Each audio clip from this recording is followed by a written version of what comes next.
tuning in to the online broadcast network, AfterBuzz TV. Over 20 million weekly downloads in over 150 countries, and your number one source for after-show entertainment.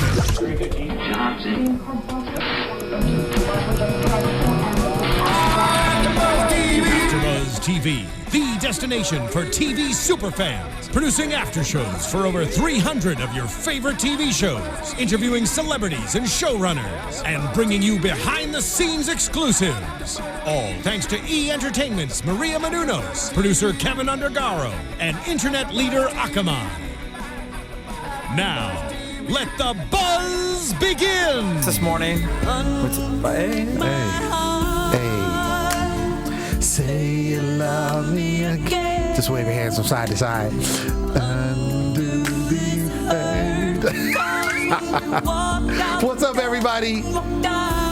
Yes, you're in the right place. This is the Are You the One after show. I am your host, Lim Gonsalves. We thought we would start kind of, melodic because this show was just so full of tears and angst. But of course, I'm not here by myself. It is a guys' night tonight. I have my boy KJP with me, Kevin John Peters. What's up, man? Woo woo! It is fellas' night. That is right. Yeah. But ladies, we ain't forgot about y'all. Of course. So I'm a flex before the night is over. Oh gosh, I don't know if that's what the ladies want. That is it's true. Cool. It's cool. Halloween was last week. Right, exactly. And we did pay Tony Braxton, so you know what I'm saying. We keeping it sensual in here. All right, so like I said before, this is a really, really night. This episode really dealt with a lot of feelings, emotions. There was a perfect match that happened, but then that match wasn't really perfect at the time. We'll get into that in a second. There was a lot of tears going on, guys, girls crying. It was crazy. And so, and a lot of it started was the backlash from what happened last episode, which there were no matches whatsoever. Well, you got to understand, with last episode when you saw that there are no matches, that not only was, that did not only just give them information, but also you got to realize how much just discouragement and brokenheartedness it gave them as well, because they all know every girl and guy that were together are not a match. Right. So it's just kind of facing that harsh reality that the person you've grown to is not your match, and that's what we saw a lot of. Exactly, and we discussed that at the last after show, that there was a lot of strong people that felt they were matches. Mm-hmm. There were about 5 of them of the 10 that were matched up. That just knew they were matches. They were like very confident, very secure in what it was, and it was a shocker. Mm-hmm. It was a shocker. One of which is Brianna and Curtis. Brianna and Curtis probably had, according to them, they had the strongest match. They were self-proclaimed having the strongest match. They talked about really intimate stuff when they were together. They really got to know one another on an intimate level, and they were not a match. And I called it, and I said, look, they're going to be the ones that's probably going to have the biggest problem. And sure enough, they were, because Curtis gets matched with someone else, which again, I don't want to keep giving spoilers, but we're going to get into that. But it's interesting how the tides turned. Jessica, she was one where she was kind of, when it first got on the season, she was kind of didn't know who she wanted. She was kind of with everybody. She was with this guy this night, that guy next night, but she really latched on to Leighton, and Leighton was the guy she really, really wanted to be with. She's not a match, and she's basically talking about how she's devastated because she's not a match with Leighton. Well, yeah, it's one of those things. Your heart does kind of go out to her, as it does everyone else who was devastated by the results. But it is because as you said, the first few episodes she was a little promiscuous and she was a little out there, and she finally felt an emotional connection to somebody, Leighton, that is, and only to find out he's not the one either. Not the one. So, it seems like her emotions have been kind of a roller coaster this whole season, as with a lot of the other ones as well. Absolutely. But, Absolutely. You understand why she's so distraught.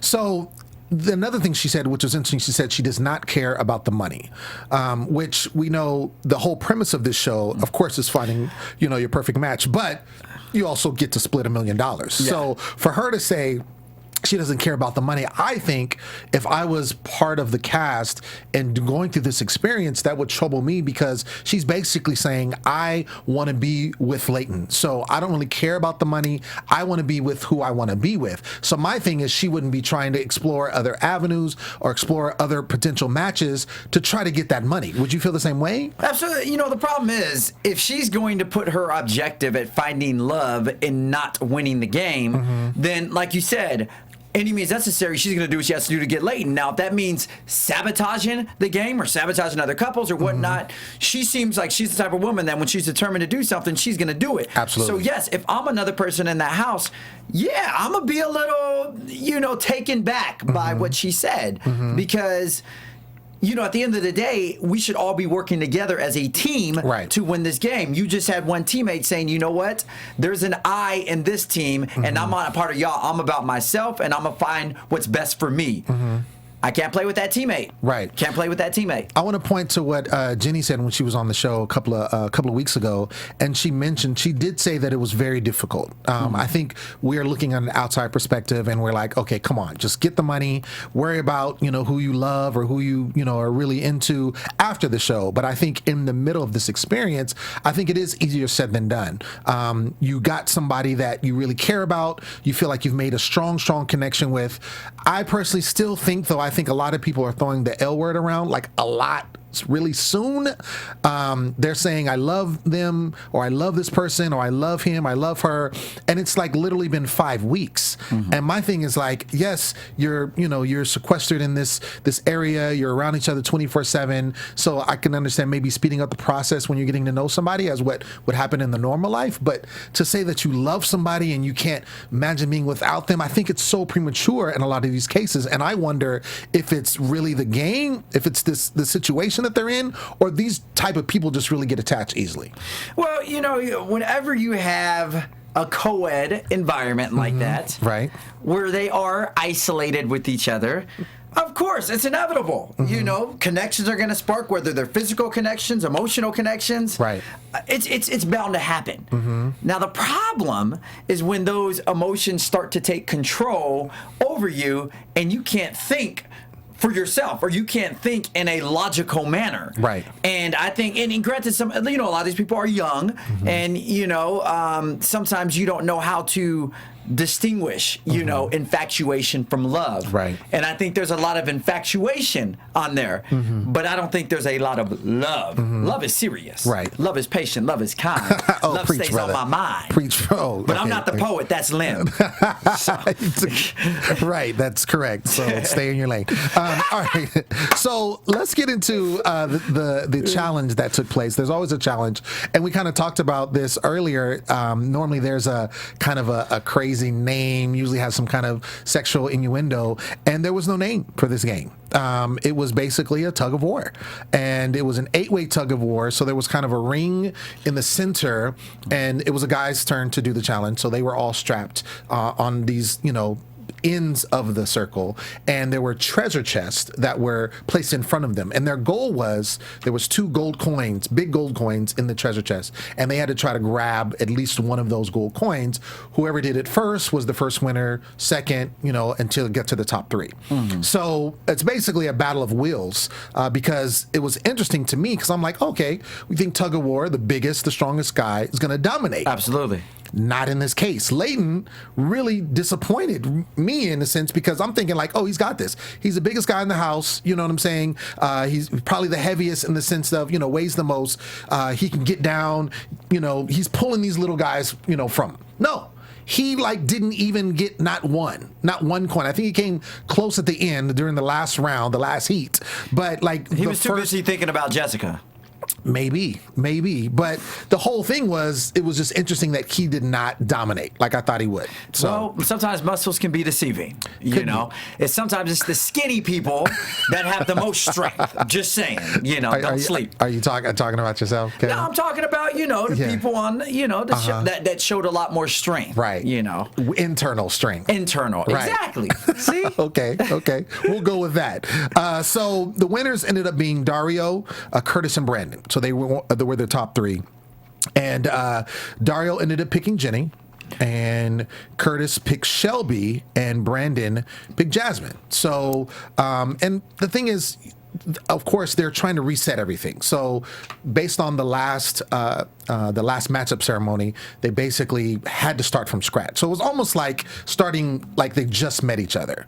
That's kind of where it was. So I think with these matchups, a lot of them were just kind of putting it in the wind. I think the guys maybe picked somebody that maybe they talked to before, maybe they had a slight connection. I don't think a lot of thought went into it in picking the girls that they picked. But it seemed like all of the choices, with the exception of Dario and Jenny, actually went pretty well when they actually went on the date. Yeah. I agree. So, and we'll find out later what happened as far as, with the matchup ceremony. I want to talk about your girl for a little bit, Ellie. Ellie got a lot of shine on this particular episode. She's kind of been the one picked last, she's been the fun one, the party girl, but it seems like, she's not really connecting with any guys.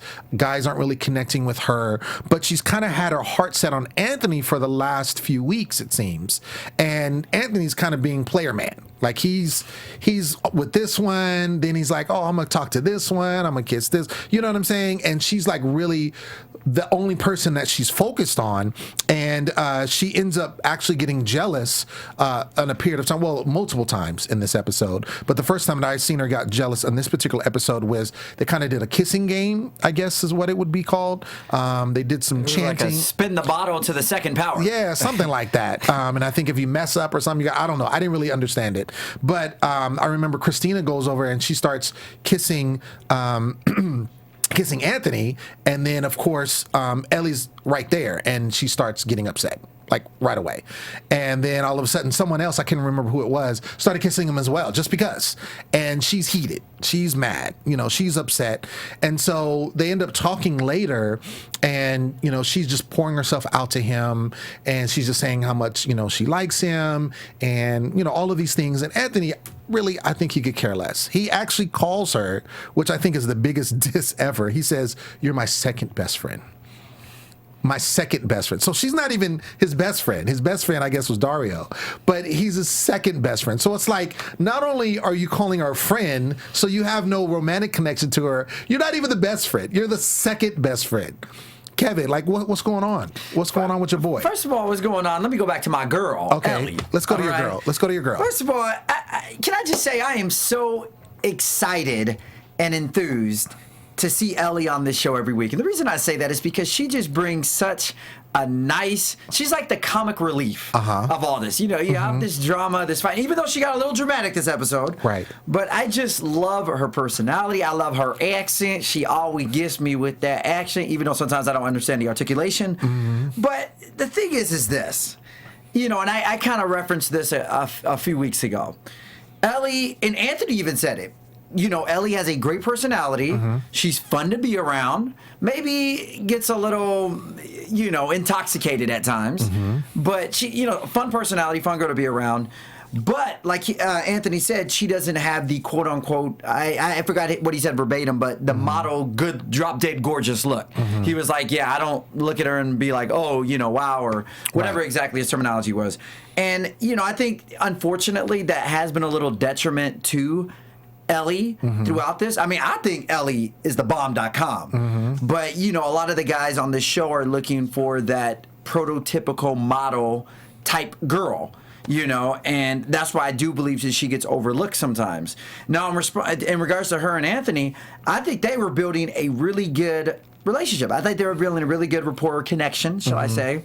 But he gave her the ultimate diss when saying that. Right. Because not only is he telling her, not only did he just put her in the friend zone, but he also said, you're not even in the top of that. You're second. You're second place. Second best. So take second place, So it was kind of brutal to watch. And, I did feel a little bad for her because she was obviously emotional by the words that he had said.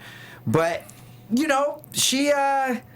And somehow she just manages to just keep on going and keeping it entertaining. Even we'll talk about that at the end when she. Yeah, let's go there because since we're on Ellie, I just want to refute. I understand what you're saying, but playing devil's advocate, I really don't think, and it was interesting that the host actually even put it out and said, look, because it came down to her and Alex at the end of the matchup ceremony. And she was just like, I'm just going to stand over there. She's like, not even trying to like work it out. And my thing is, and then the host basically said, are you even trying? Are you even trying to make, connections with people? And I really think that because she is the life of the party. She is the funny girl. She is that. I think she's focused on that more than she is of actually finding a connection. I don't think it's necessarily all the guys just like looking her over. I don't think she's making herself available to be looked at. Do you see what I'm saying? I do see what you're saying, but I do kind of disagree because... Why do you disagree? Yeah, please tell me. I disagree because the thing is if you look at, look at some of these girls. Not every girl on here is chasing or making themselves available to guys. I honestly think Ellie is working harder, I would say, than 30-40% of the girls in that house as far as making connections and things with guys. But I think what it is she's making friend connections because again, she's the life of the party. Remember in the scene where she's the one that dumps the shampoo into the jacuzzi and makes it all buzzle. Yeah. And so like, that's fun. But it's like when you're thinking of, okay, someone I want to be romantically involved with, I don't think she's putting herself out there enough in that regard. The reason why she should continue doing that is because one of the guys is going to love her for the way that she is, crazy, fun, irreverent, and all that stuff, and that's what's going to attract the right match to her. Maybe somebody has seen all that in her and is attracted to her, but just hasn't stepped to the plate yet because maybe they're distracted by another woman. But I think that she continues doing what she's doing. So that's going to attract one of those guys in a way that's more than just a friendship. She's going to be that ride or die chick for somebody. Okay, so how long is it going to be, Kevin? Because my thing is, she's been picked last. Anytime it was the guy's turn to pick, she's been picked last every time. But I also think that some of these guys are, getting... Because some of these girls are aggressive. We see it week after week. Correct. And I think that some of these guys are just allowing the aggressive women to take control. And, I have a feeling, actually when we go to predictions, I'll say that, but I have a feeling that Ellie will maybe pick first actually next time around because pick first. Yes, I said it. I said it. Okay. Well, let's get there. So let's go into actually the date that the couples went on, which we were both like cringing because it was beautiful. They went to this area. They are shooting in Puerto Rico. For those of you watching the show. In Puerto Rico, excuse me, and they go to this natural water slide. It's like a waterfall, but there's actually a water slide that you go down. And my thing is, it's not a water slide. That's a death trip, right? Well, that's what I'm saying. Like they said water slide, but it was like rock and water. Like there was no slide aspect. And I'm thinking like, they're gonna get like some like inner tube or some kind of device that they'll sit on and then go down. No, they went like straight down in the rock and water. And I'm like, that would hurt. And I don't understand why anyone wasn't like, the ambulance wasn't called or anything like that because I'm clumsy. So I would be the one that would just get like rolled over and have like bruises, get a concussion, break my, what I'm saying? Like I would be toe up. Yeah. So I didn't get that. I didn't see it as a slide. It's a good thing that you didn't do the slide. Correct. And I probably, if I was there, I probably would have had, I was like, can I get a blanket or something to put on or a boat? Can I get a boat? The only one that would have went down with a helmet on. Yeah, exactly. He would have went down with a face mask. I would have went in a helmet. You're right, exactly. Some cleats. Like I would have had all of that. But they seem to have a good time with the slide. And interesting dynamic. So you have one of the couples is Brandon and Jasmine, and so he picked her. Jasmine, I think, is one of the best looking girls on the show. She's amazing. I think she, the dimples are dope. She seems like she has a really dope personality. She's super fly. She's super fly. And Jasmine, you get 2 thumbs fly up from Lemon Kevin. So she's there with Brandon, and so Brandon's talking to her, and they're conversing, and conversing is going fine. And Brandon actually tries to make a move, and he goes in for a kiss, and Jasmine immediately backs up. So the diss of all. Now, I don't know how much time has elapsed, obviously, with editing and all the things that's going on. So I don't know how long they were talking, what have you. It didn't seem like a long time, but I think he was kind of premature with the kiss. But I will say, in his defense, Jasmine said she backed up because she was trying to protect Christina, which she shouldn't be protecting her at all because Christina and Brandon are not a match. So my thing is, why are you protecting her? Yes, Christina has feelings for Brandon. That's been established. But to say you're going to protect her and not explore that this could be your potential match, I think is a wrong move. Come on, you know how women are, man. Women stick together. Okay. They are tight. They got that girl code, that pact that says, I will not do anything to compromise or jeopardize what you have with another man or with our friendship. And yeah, she's probably feeling a little guilty. And I totally understand the perspective you're coming from because yes, obviously we know that Christina is not a match with him. They need to explore their options. Completely understand that. But that's when, like we were talking about earlier, when you kind of have to put the game aside for a second because you do have genuine emotions, connections, friendships, and things of that sort that are manifesting, and you kind of have to put the game aside to maybe do what's right in your head to keep your conscience clear. And I just think that was one of those moments where she was like, I'm not going to do my girl like that. Now, do I agree with that? Maybe not, but that's girl code, man. Girls are, woo. But again, we are playing a game. And the name of the game is to find your perfect match. Are you the one? Not are you not the one? Do you see what I'm saying? And I think Brandon, even though he's very connected to Christina, he's been one to say like, okay, I really don't want to see anybody else, especially when they found out they weren't a match. They were devastated. They went the whole waterworks. They went through all of that. My thing is at least Brandon is trying to play the game and find his match. And here he is with Jasmine thinking that she could possibly be a match. Now, like I said, should he have gone for a kiss? Maybe that was premature or what have you. But at the end of the day, he's trying to play the game. Whereas Christina, doesn't seem like she wants to play. She still wants to be with Brandon, which is not going to work.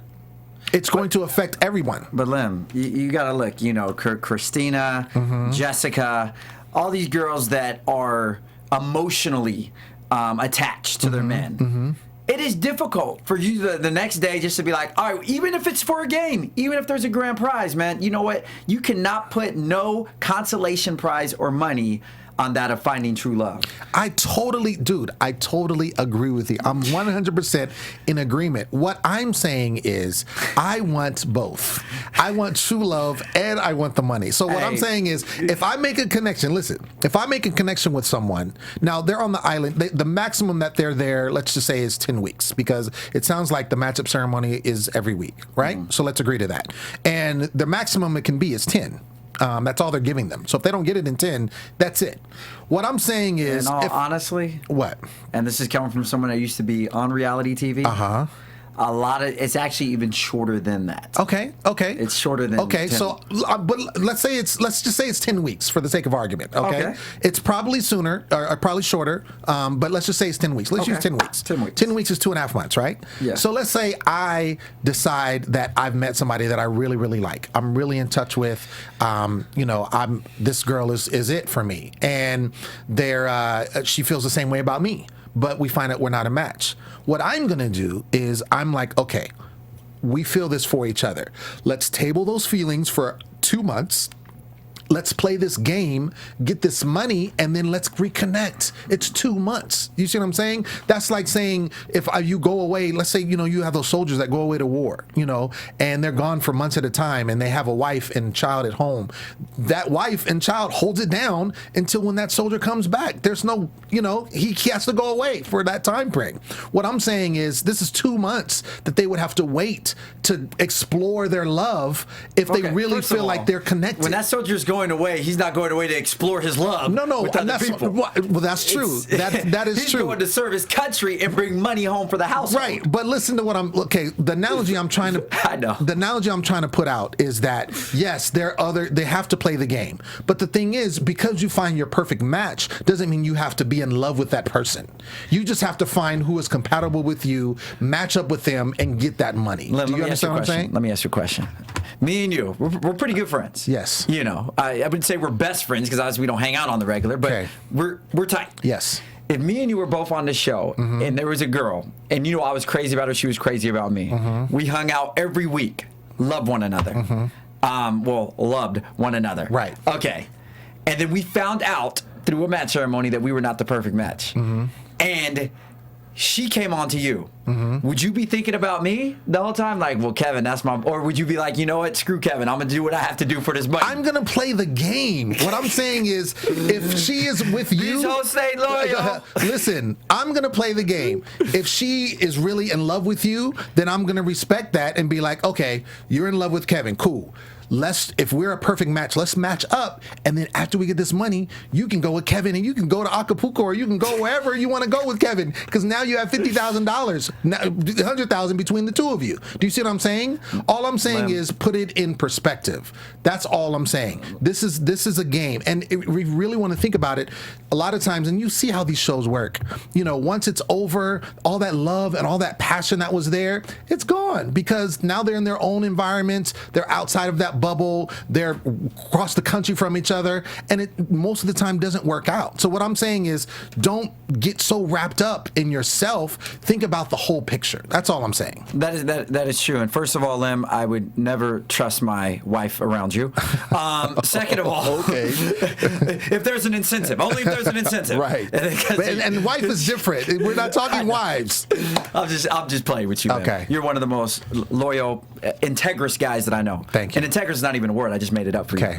But anyways, I understand what you're saying. Obviously, the objective here of Are You the One is to win the $1 million, to find your mate and things of that sort. I completely understand the objective, but you do have to realize it's easier said than done as an outsider looking in. When these people are in that bubble, that you said, I totally agree with that. All they know is their emotions, their feelings, and they can't think or see logically. So I'm just trying to give a perspective for what they go through. I completely understand what you're saying. Of course, at the end of the day, we're about this money. Right. But, I understand how some of these contestants get caught up in what it is. And as I was saying before, I'm about the love too. Like, let's keep it real. I'm about the love, but I'm just saying, let me get both. You know what I'm saying? If I find somebody, let me get both. I want the money and the love, because it's both available. That's all I'm saying. I want to get into, there was actually another perfect match on this episode. This is the second one that took place. So, of course, everybody votes when all the couples are out, doing their thing at the date. And Curtis and Shelby were voted in. Curtis, of course, is the one that was with Brianna very hard, and they found out that, they're not a match. So they were both kind of reeling from that after the matchup ceremony. So he actually is with Shelby, and so they go into the matchup ceremony, they go into the truth booth, get voted in, and happens, boom, perfect match. So Shelby and Curtis are like, kind of stuck, because this was the first time that they had been together. Not that they hadn't talked, but they ended up being a perfect match. So I think there's a mixture of emotions, because especially with Curtis's end, Curtis is like, okay, I found my perfect match, yay, but I still want to be with Brianna. Oh, do you see what I'm saying? So there's a tug of war of emotion that's going on, and you saw how Brianna was after everyone's celebrating. There's a second match, and the whole time she's just there, stone face, just ready about to cry, because now she can't see him anymore. So if you were in Curtis's situation and that happened, how would you feel? Like, how would that make you feel? Obviously, it make me feel torn. Because you realize what's at stake, right? But you also realize where your heart's at. And, kind of like we've been talking about throughout this whole thing, that it's been the everlasting theme is, trying to accomplish both, but also knowing when to separate, the heart from, the objective. Right. So, my question is, what would I do if I was in a situation? I have to continue playing the game. Right. Yes. I'll be thinking about her, and I hope there's a way I don't know if they said on the show, is there a way that they can communicate once the other people have gone to the honeymoon booth? Well, they're not supposed to. I remember in the last season, there was actually a similar situation where there was a couple that was like madly in love with each other. They weren't a match. What happened? They ended up getting voted. The guy of that couple ended up getting voted in with another girl. It became a match, and it tore them apart. But the guy kept sneaking back and man seeing the girl. Ooh. So it was kind of like some, faulty stuff going on. And the whole thing was not supposed to happen. You're supposed to be connecting with your match. That's the rule, or that's the kind of the name of the game. It's perfect. It's Are You the One? You're with your perfect match, so you've been sequestered now, so you can get to know your perfect match. You know what kind of reminds me of? It kind of reminds me of, in a way, like arranged marriages, where you can, obviously like someone, have feelings for them, but yet you're going to be arranged with this particular person. Right. So make it work with the person you're arranged to. And, I mean, obviously, I know that MTV goes through a comprehensive assessment on both people and search to determine who would be compatible to each other in all ways. So I'm not dismissing or disregarding what they did in order to find them, but sometimes you do kind of feel for them when it's like, okay, just because this electronic system or whatever you guys use says is my perfect match, what if you guys got it wrong? Right. What if there's a malfunction in the system? What if my heart's really with this person, but I have to be with? So I completely understand him. I mean, I completely understand, and what I would do is I wouldn't sneak out and go back. But if I was him, I would just send love letters. I would send love letters. God. I'm just saying, you know what? We got to take it back to where guys wrote love letters. Pal. Keep it exactly. We could be across the wall, pen pals, man. See, people now don't know about that true romance. Right. That's that true love. Right. True love. Just okay. Well, and I'm gonna agree with you to a certain degree because what's on paper cannot spell what the heart wants. Ooh. I'm about that. Ooh. You see what I'm saying? Did you say feel that? Say that again. Did you feel that? Say Did you feel that? Again. What spells out on paper doesn't speak what the heart says. Hashtag that. So my thing is, I'm completely understanding that, and I can be in love with someone that maybe isn't my perfect match, but is someone that I feel strongly of. And the thing is, perfect match. They can still be a match. They just aren't your perfect match of everyone that's there. So let's really keep it real. Do you see what I'm saying? So the bottom line is, I'm saying play the game. Get the game out the way. Find your perfect match as quickly as possible so then you can be with the person that if you really want to be with that person, then be with that person that you maybe not match with after the show is over. That's all I'm saying. That's all I'm saying. So, but, again, we're not there. Lim, my question to you. What's your question? And Whitney said it best. Where do broken hearts go? Oh, gosh. Can they find their way home? Let's move on. So there was an interesting development that happened with when there was a perfect match happen, as we talked about. There was a couple of things. Curtis and Brianna actually decided before he left they were going to kind of have one last hurrah in the boom boom room. So I'm not mad at that. The interesting part is, though, you see Anthony and Jenny, who obviously aren't a match.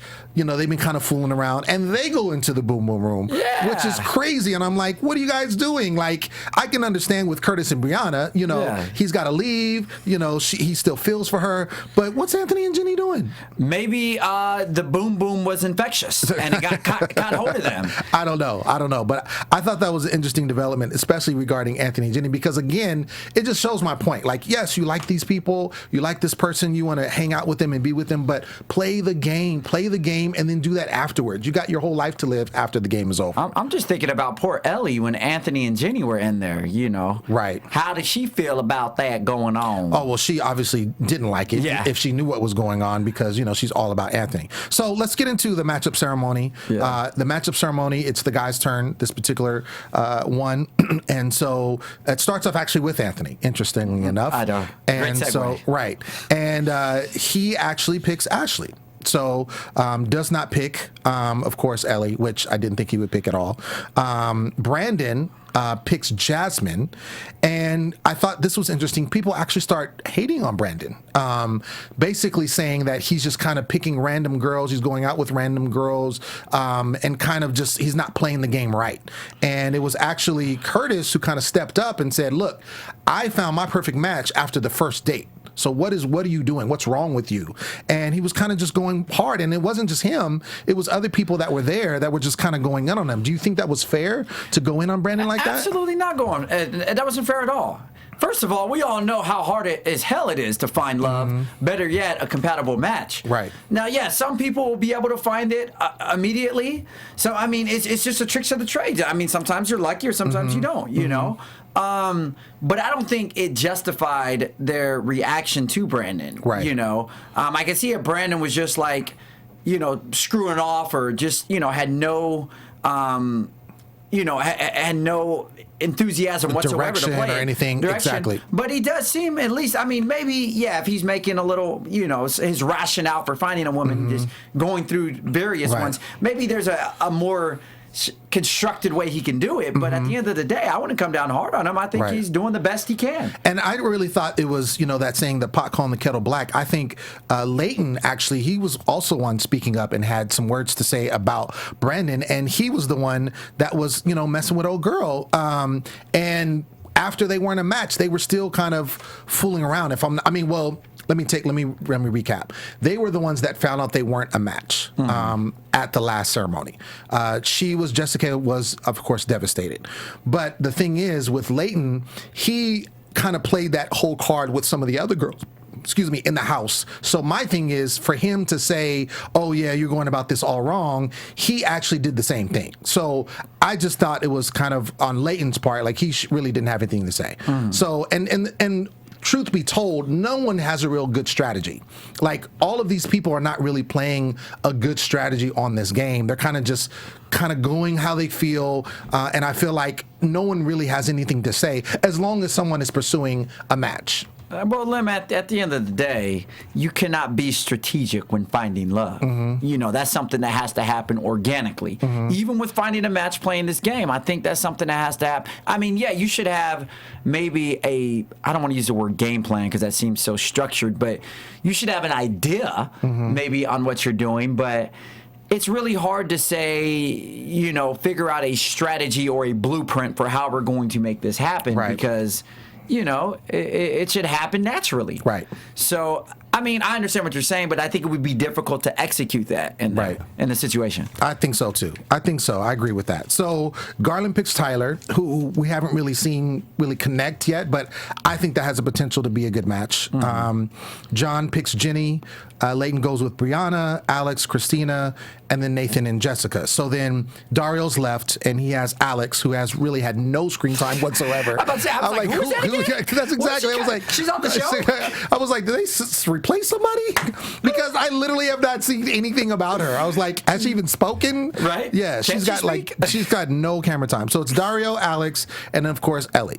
Who again is always out, and like we said before, she kind of wanted to dismiss her own self and said like, oh, I know he's not going to pick me, so I'm just going to kind of walk over here, which I thought was in poor taste. I understand that she's feeling some kind of way, but at the end of the day, just like the host was saying, she really needs to give it a shot.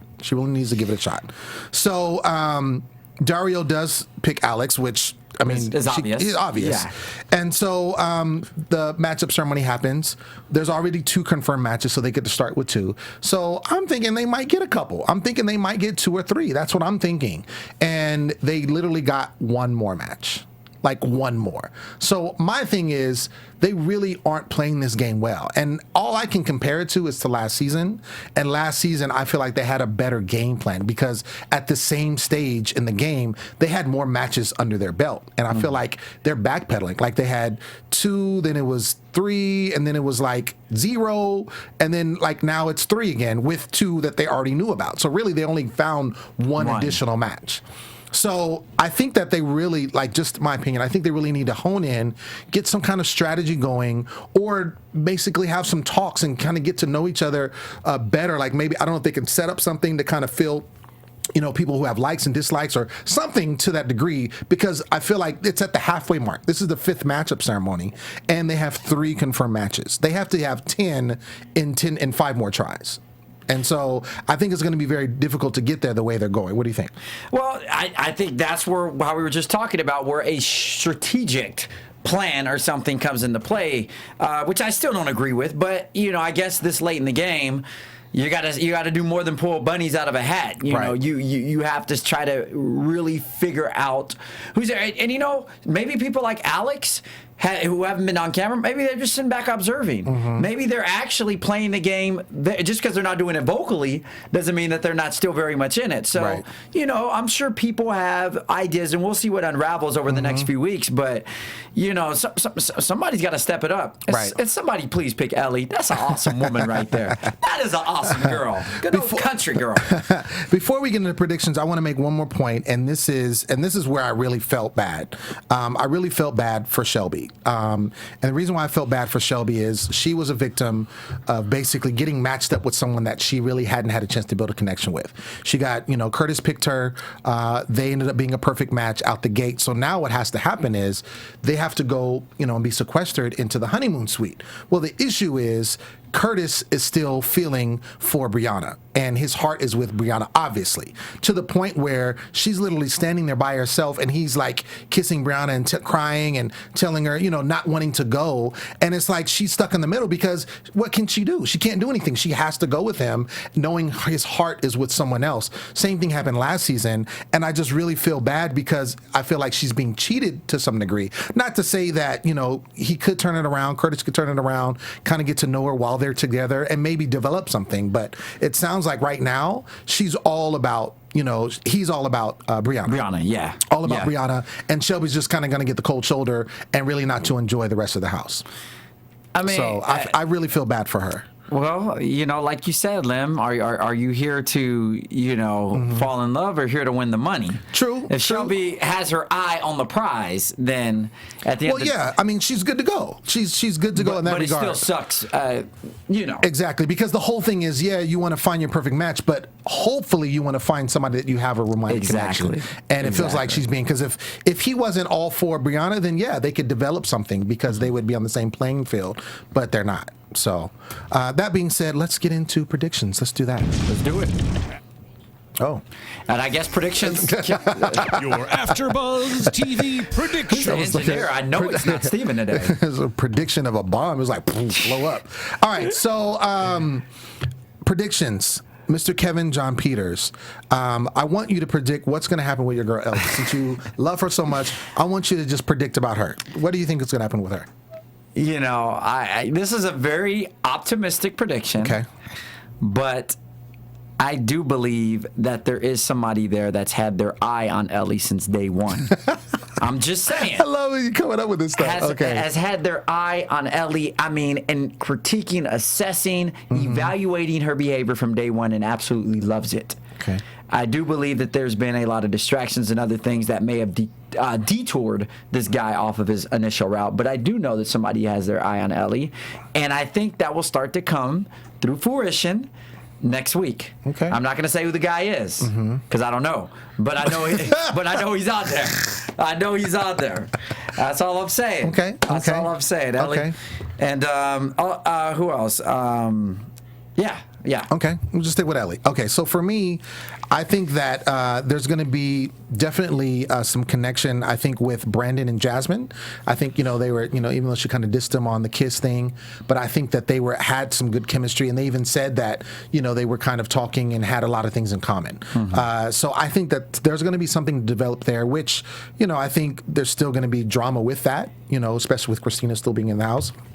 I know this is a stretch, but I think, and I'm just going with the matchup ceremony, I think Garland and Tyler might have something cracking. Like I said, we haven't really seen them together. That's a stretch. But I think, after seeing them matched up in the ceremony, I think that they could possibly, maybe try to develop something, because at the end of the day, there was one match, so it's not like they all have to start again like they did last time. So there will be some of them that will try to develop with who they had if they think that they're matched. You know what I'm saying? Yeah. So, but we'll see. And that's going to happen next week. So that is our show, ladies and gentlemen. Are You the One?